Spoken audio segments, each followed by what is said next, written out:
যারা আল্লাহর কালাম পড়ে আর কি করে পড়ায়, শিখে এবং শিখায়, আমল করে এবং আমল করায়, বুঝে এবং বুঝায়, এরা কি সর্বশ্রেষ্ঠ মানুষ, উত্তম মানুষ, সবচেয়ে ভালো মানুষ কারা? যারা নাকি আল্লাহর কালাম পড়ে এবং পড়ায়।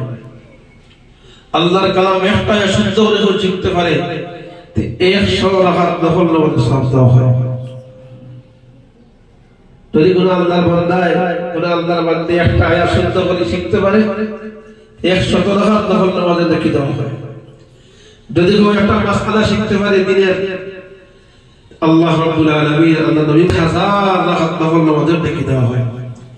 এই হিসাবে আমি তা বলে প্রায় 6660টা আয়াত শুদ্ধ করিয়া কিতাব তিলাওয়াত করিয়া সবার শোনাইছে। এই হিসাবে এদের নামে আমল